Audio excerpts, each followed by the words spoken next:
Hey guys, welcome back to Cinephiles. I'm Chris. I'm Robbie. And today we're going through and doing our top 10 scary villains of all time. We're going through and we've each got our own top 10s. It's part of our Halloween special that we're doing at the moment. It's our final video for that. So sit back, grab a cold drink and enjoy.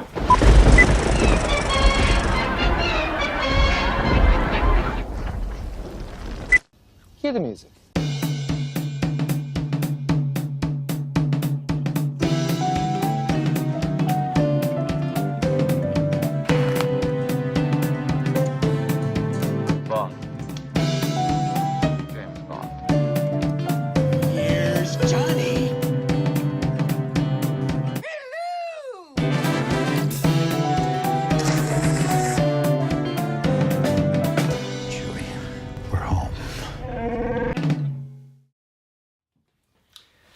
Alright guys, jumping straight into it, doing similar style as we did for the previous two countdowns, our top 10s, for Pixar and our top horrors. Starting off with our worst one, our worst scary character. You can go first if you want. Thanks a lot, man. Appreciate it. Yeah, so we're starting off with the bad. Well, it was a very easy choice to make. 2009's The Happening by M. Night Shyamalan. The Wind. The wind is the villain. We're supposed to be scared of the wind, or the clouds, or the plants. We don't really know. I guess it's such a mess. I was scared by Mark Wahlberg's acting. Everybody's bad in this one. I mean, it's definitely one of the worst films of all time. Has one of the worst villains of all time. What have you got? My worst scary character is the Predator Alien, how do you meant to say it? Oh, from AVB 2. Yeah. Alien vs Predator 2. Yeah. Where you couldn't see a thing. Yeah. That I don't know what that movie was. I don't know what that character, what that villain was. It was weird. It wasn't even scary. Yeah. The Xenomorph is scary and the Predator is scary, but and technically combine those things together should have been terrifying. It should have been, yeah. And twice the terror, but it just looked clumsy. It looked stupid. Yeah. Good choice, man. So those are our worst ones. Jumping into our 5 runner-ups. What's your first runner-up? I actually chose Dr. Weir from Event Horizon from 1997, directed by Paul Anderson. I think he was truly scary. It's still a good film, but one thing that really stands out for me is Sam Neill's performance. A middle-aged guy who's essentially a really worthy antagonist for the rest of the crew. I just thought he was really chilling. He's got some great lines in that film as well. To be clear with our characters, we're picking like scary characters, so if they're a villain but not necessarily scary, we're automatically eliminating those ones. And it can be from a non-horror film. Yes, it's just they have to be a scary character. They have to be frightened. So my first runner-up isn't from a horror film, it's from Lord of the Rings. The Nazgul, the Ring Wraiths, Black Riders, however you want to say it. Yeah, good choice. I'm not really basing them on Two Towers from Return of the King. I'm going the Fellowship of the Ring version with the horses. That was absolutely terrifying. Huh? Frightening. Yeah.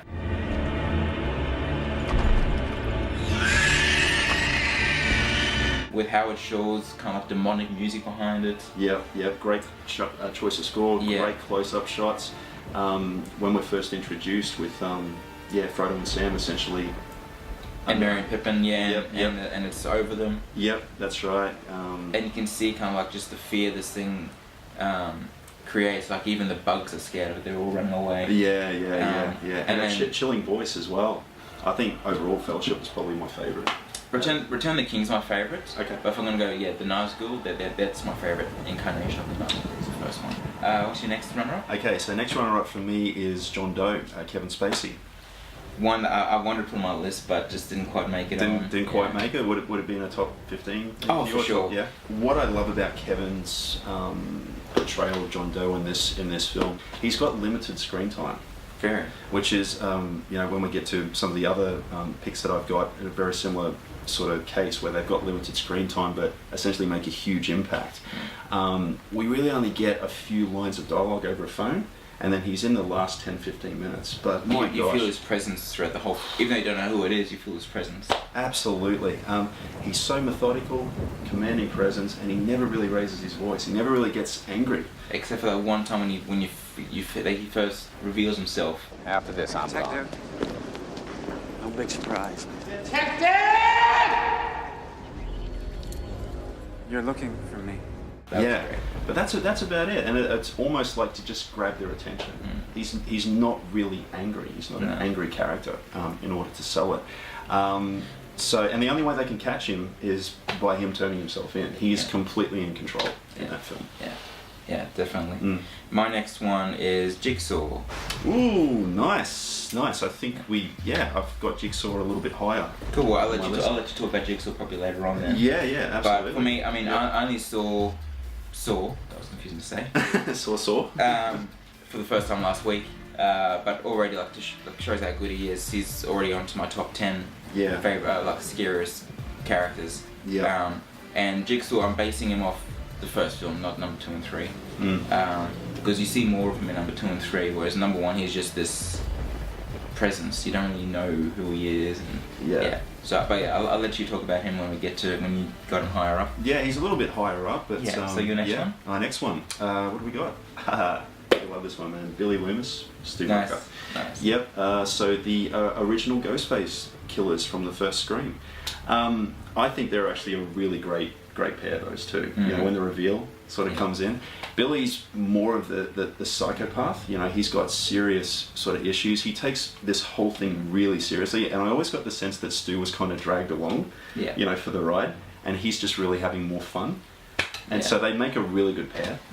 And, you know, Stu's along for the ride, and then when he finally realizes it hasn't gone to plan, everything's gone very bad, he just gets worried about his mum and dad finding out, like the line, my mum and dad are gonna be so mad.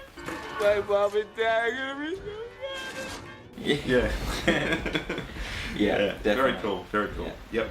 My next one, while I'm not a massive fan of the Friday the 13th series, Right. Jason Voorhees terrified me.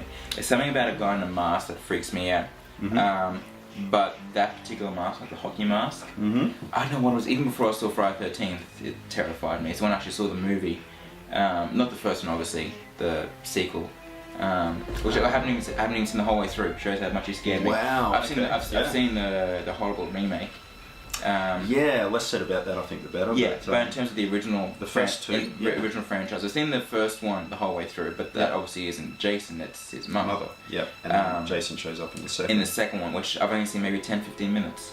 Wow. But it still scares the hell out of me. Yeah, it's a very effective mask essentially, and Jason's really an intimidating presence. Yeah, and plus since he's such a big, tall, hulking guy. Yeah, absolutely. It makes it even more terrifying. Yeah. Your next one? Yep.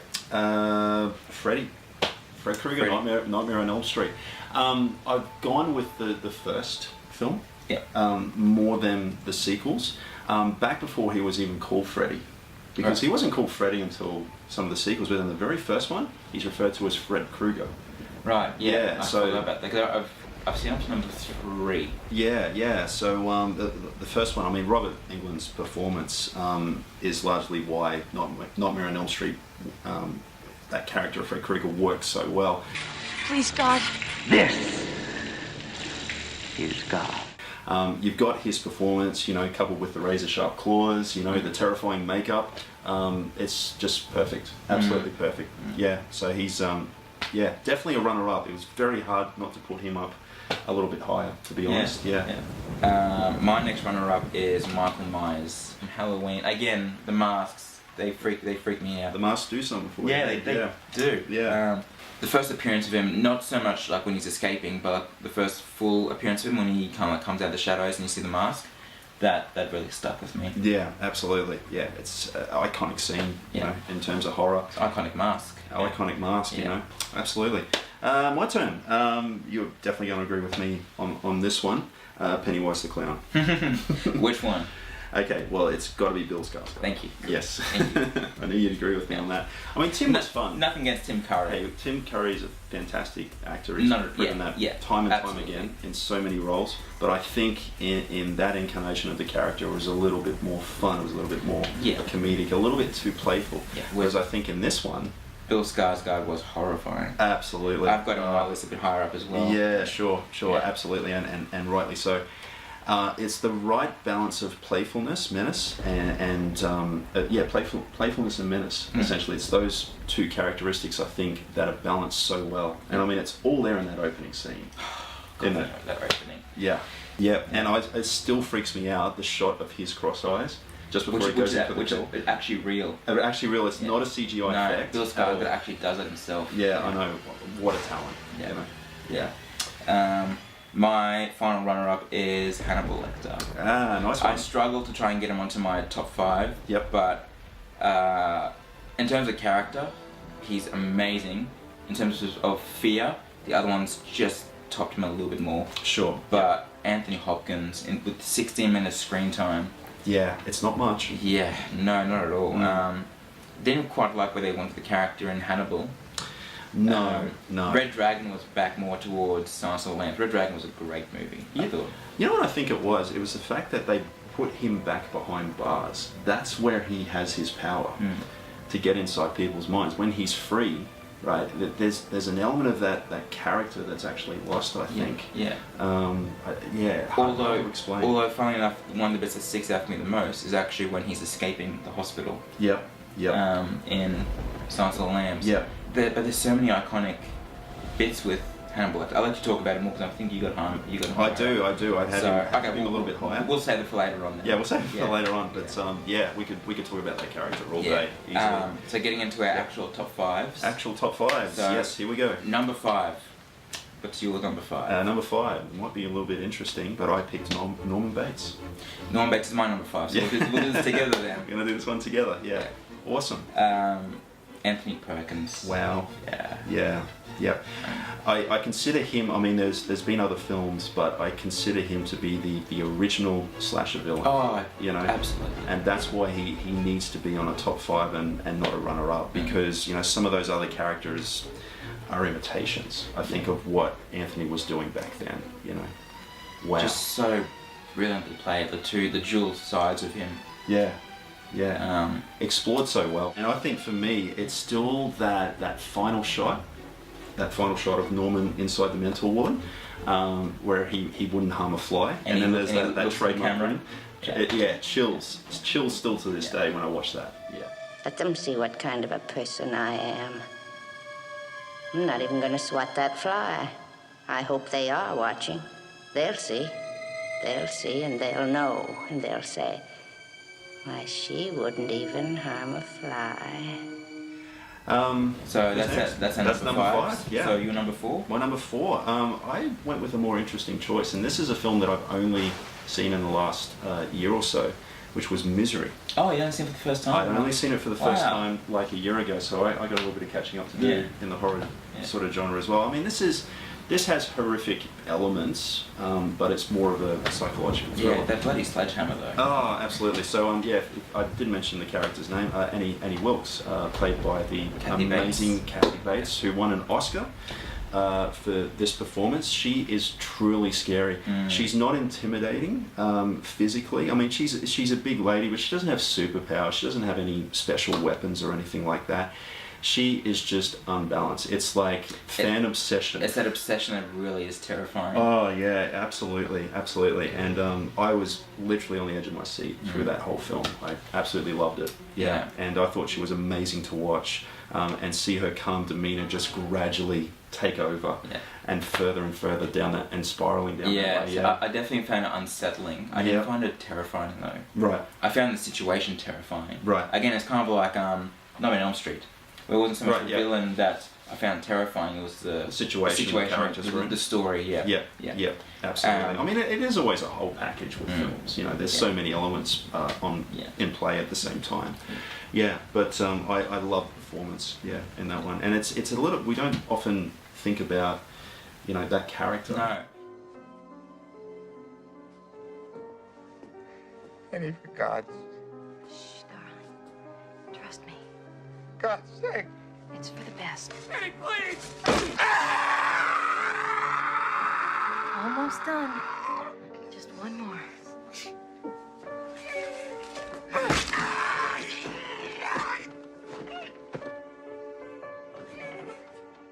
God, I love you. My number 4 is Ghostface. Ah, nice one. Yeah. Now, going back to what I was saying earlier with my run-up with Billy, would that incarnation of the character, or would you prefer? Just the Ghostface character. Right. The mask Okay. on. You Yep. don't know who it is. Yeah. So I'm kind of like referring to the entire series as a whole. Right. Okay. Yeah. Yep. Cool. So yeah, not one particular killer Yep. specifically. Because I don't find the killers so much scary once they got the mask off. Like they're unsettling and I guess you can say they're frightening, but it's more frightening for the characters being in that situation, Sydney and. There's a duality to Ghostface, which is interesting because I went with the people behind the mask, and you've gone. I went with the mask Ghostface. because the mask is what scared me. Yeah. Seeing that coming at you on the screen and. Yeah. But and the voice. Yeah. What's your favorite scary movie? Yeah, so effective. Yeah, I think a lot of Ghostface is in the voice again, which, you know, some of our characters that we've talked about so far have intimidating voices. Yeah, and the funny thing is that Ghostface at times is actually clumsy. He gets knocked down, he trips, he has a few funny bits where he like hits his head and you can hear the person inside the mask and like, but somehow he's still terrifying. Yeah. Maybe that's why he's terrifying, because he's more grounded in reality. It could literally be like your best friend dressed up in a scary outfit. And you wouldn't know. I mean, those films are all about detective game, finding out who the killer is, you know. And it's very grounded. It's very real. Yeah. It's not funny. This isn't a comedy. It's a horror film. People live, people die, and you'd better start running.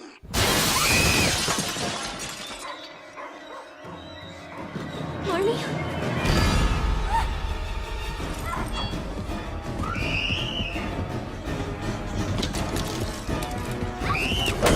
Yeah, good choice, man. Your number three. Number three. Getting into number three. Number three. So we're back to talking about Jigsaw. Jigsaw is my number three. Yes. John Kramer.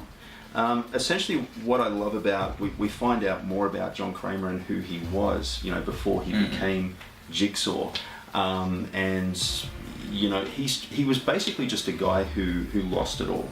You know, he had the family. On the way, he lost a child. There was a miscarriage.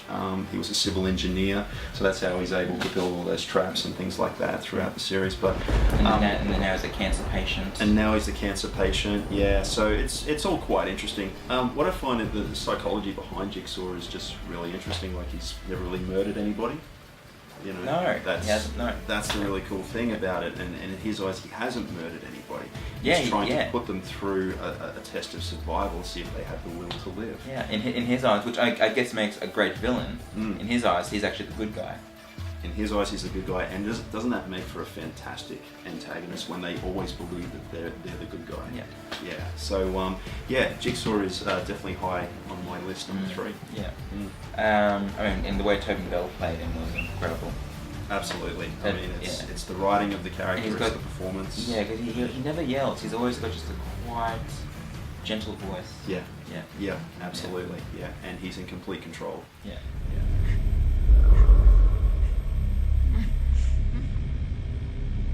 Hello, Amanda. You don't know me, but I know you. I want to play a game. Yeah. So very cool. My number three is Pennywise. And I'm going to guess you went with Bill. Oh, Bill. Bill. Yep. Absolutely, Bill. Yep. Yeah. Yep. I just loved it. Absolutely loved it. Yeah. Loved it. Yeah. I mean, it's my favorite horror film now. Yep. Topping Alien, which I never thought would happen. Yeah. Wow. But That it's is it's topped Alien for me. Yeah. Yeah. And How many times have you seen it? it? Yeah. At the cinemas, I've seen it six or seven times. 6 times. Wow, that's so cool. I adored it. Seen it Absolutely twice. adored it. Can't wait to see it a third time. It's highly recommended if you haven't seen it. Yeah, and I mean, and the way I know it's a movie that I love is because after seeing it 6 times, I still like it. Just like I don't get any boredom with it. Like there's no bit I'm like, oh, okay, let's skip over that. No, the whole thing, I The love whole it. thing is great, man. And a lot of it comes down to Pennywise. I mean, yeah, the kids for me stole the show, but Pennywise was such an amazing and compelling villain. Yeah. Very three-dimensional, so many layers to him. Yeah. And it's really all there in that, like we were talking about earlier, in that opening scene. that opening scene, which I've said in my It review, aside from the opening of Jaws, is the one opening that's affected me the most in any film. Yeah. On that level, like in Yeah. terms of just brutally just getting to me emotionally and psychologically. Yep. And just the way that Bill Skarsgård's version of it, you know, the way he kind of like transforms his face to attack his victims, is horrifying. Yeah. The playfulness of the character. Yeah, when he comes out of the fridge, Yeah. and he's like all contorting, like untwist himself and everything. Yeah, apparently That he took a lot of lessons to learn how to Yeah, do that. yeah, Like he- that wasn't heavily CGI. I mean, No, he learned that's from a correct. contortionist. Yeah. I mean, yeah. obviously the head turning 360 would have had to be CGI. Yeah, can't but- quite do that yeah, one. yeah. But it's one of Yeah. those characters where they're terrifying, but you just want to see more of them. Oh, Funnily totally. enough. Yeah. Yeah, very effective. Incredible. Can't wait for the sequel. Absolutely. Take it.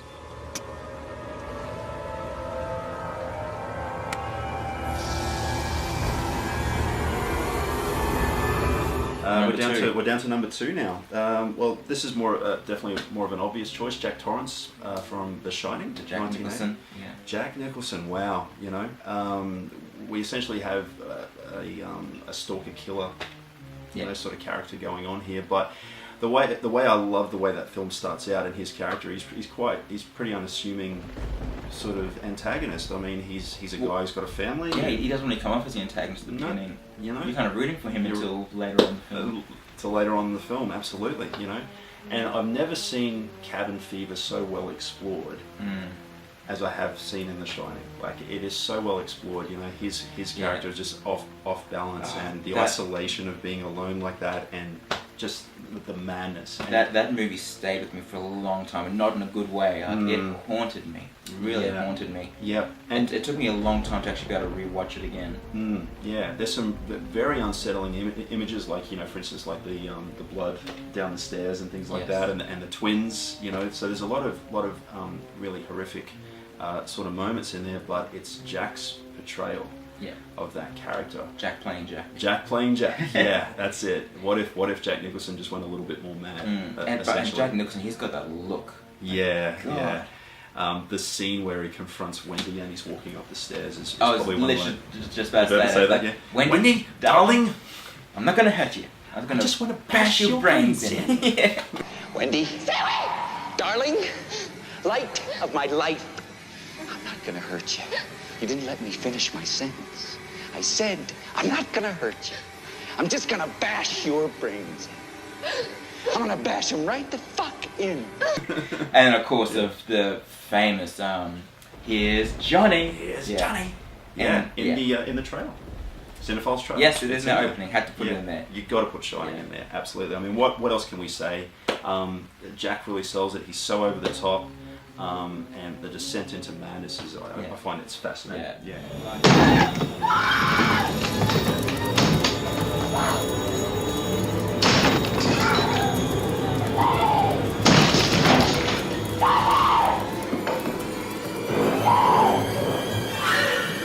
Here's Johnny. So that was your number 2. That's number 2, man. Your number 2. My number 2 is from one of my all-time favorite films. It's kind of a goofy name, but Bruce the Shark. Bruce the Shark. Yes. The first Shark. Not doing number 2, 3, and especially number 4. You didn't like it when the shark roared in Jaws of the Revenge? No, I actually did. No, not at all. The shark roars in Jaws of Revenge. If you haven't seen it, it's a hoot. It is so funny. No, the first On one. topic, yeah. Spielberg's masterpiece. Yes. Yep. Just, I mean, I guess one of those ones where it's a combination of what's on screen with John Williams' music combined that made him such a horrifying character. We don't see him for like 80 minutes of the film. And that's the funny thing. He's a shark, but he's still a character in the film. Well, for me at least, he is. Yeah, and I mean, you mentioned his name's Bruce. I mean, that's what they actually called him on set. That's what they called the shark. Named after Spielberg's lawyer. Yeah, Love that. Nice choice. But I don't know. Maybe it's because personally I'm terrified of sharks as well. Like really terrified of sharks. So that probably helps. Yep. Me being scared of Bruce. I don't know if it's like a mixture of both, where my fear of sharks helped me get more scared of Jaws, or if my fear of Jaws made me more afraid of sharks. Probably a combination of the two. Absolutely. I saw Jaws very young. Like I was 8 when I saw Jaws. Right. Maybe a bit too young to see it. Yep. I would have been about 10 or 11, so kind of around the same age. Yeah. But that is quite young. Man. Yeah, the opening just I couldn't watch the opening for a long time properly. Like just the sounds that it was getting to me, like Chrissy's screams. And, and then and then poor Alex Kidner. Yeah. That was a brutal scene. Yep. The 4th of July, the 2 old guys on the pier, like the whole film is just horrifying. The first reveal, I think, of the shark when you finally see him as Brody is, essentially dumping the chum, and the infamous improvised line, "You're gonna need a bigger boat," and seeing Bruce there, it's like, whoa, okay, because you didn't expect it, because you hadn't seen the shark for a while. And I think the brilliance of the film is because, yes, it's a robotic shark, it's not CGI. If you look at it carefully, it doesn't look 100% right. But I think the brilliance of it is that because Spielberg hid the shark for 80% of the film, when you finally do see the shark, you got so much fear attached to this creature that you just look past the fact that it's robotic and you're just like, oh my god, there it is, that's the thing that's been terrorized in the film up to now. Yep. And you automatically, psychologically, just are afraid of this thing. You're gonna need a bigger boat. It is the perfect, I wonder if that shark had worked properly on set and Spielberg may have been tempted to show the shark too much, but it's a perfect balance, Not showing the shark too much, we keep the fear, we keep the fear levels up. It's great. I think people just have a very, they hold on to fear. Fear is a very primal instinct in the human condition. Yeah.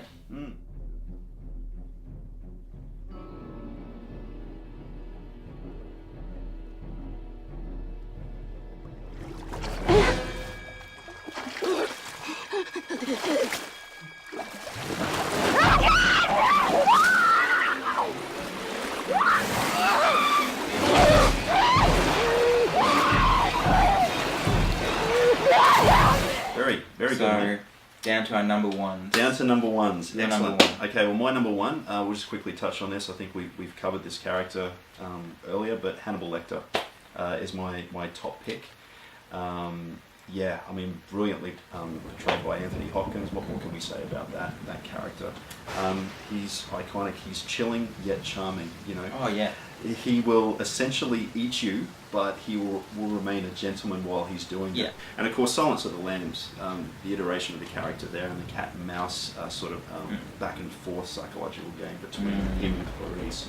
It's just so powerful and so effective. It's one of the best films of all time. Oh, for sure. Yeah. And it's funny enough how even technically the main villain in Silence of the Lambs is really Buffalo Bill. That's right. Anthony Hopkins is the one that comes away as the one you remember the most. Absolutely. What'd you say, 16 minutes of screen time? Limited screen time, and he's what we remember. A census taker once tried to test me. I ate his liver with some fava beans and a nice Chianti.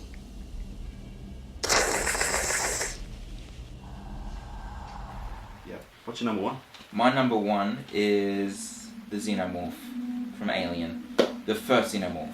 Yes, we want to clarify Yes. it. It's the So first while Alien's an amazing movie, the design they went for with that one I didn't find quite as scary, which casual viewers might not know the difference, but they actually removed It's the head, isn't it? the shiny dome they removed from the Xenomorph in number 2. Just the look, I don't know what it's about, just the shiny head was more terrifying. And the look in Aliens, even to the body, they're more skeletal, whereas in the first one was a very biomechanical look.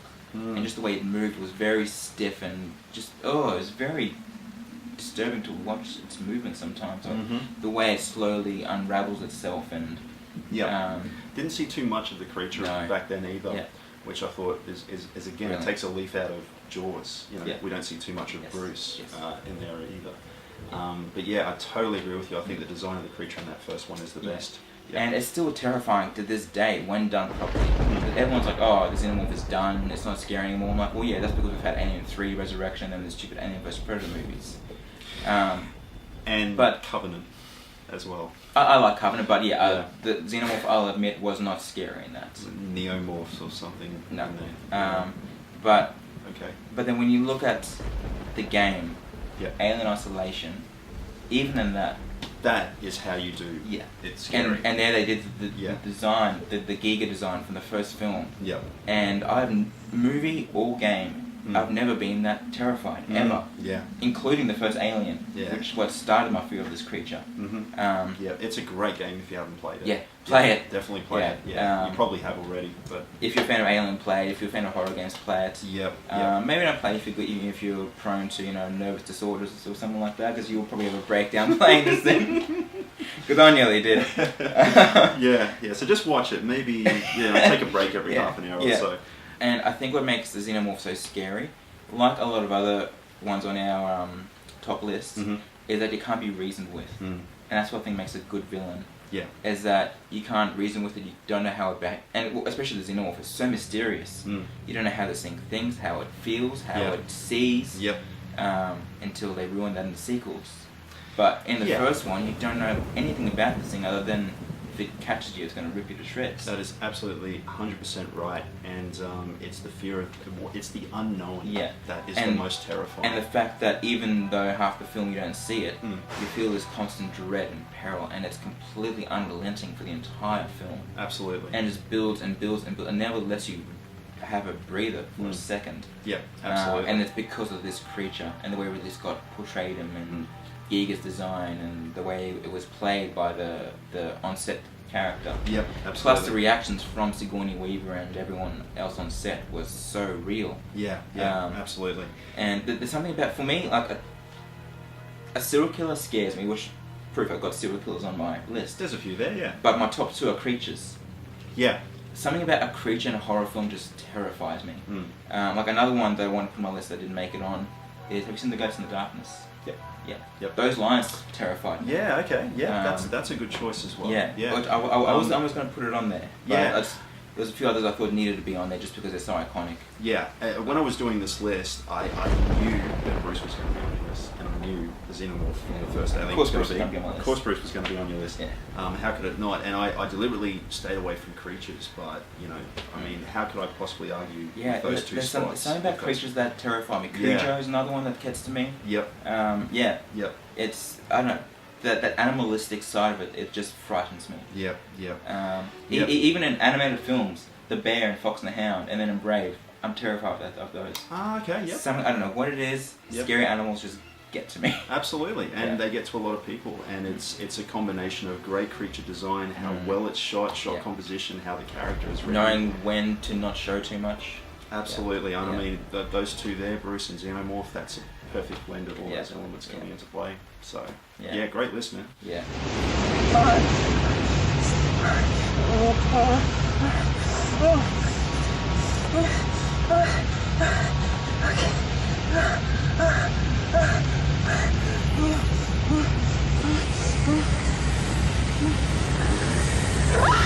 Those are our favorites.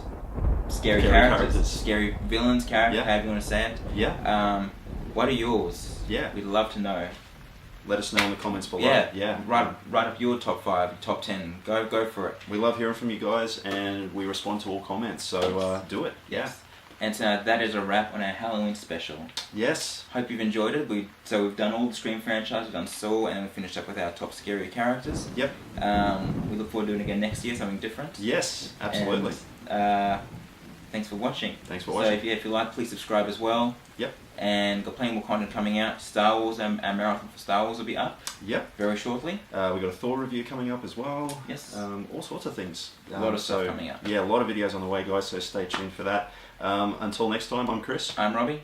See you at the movies.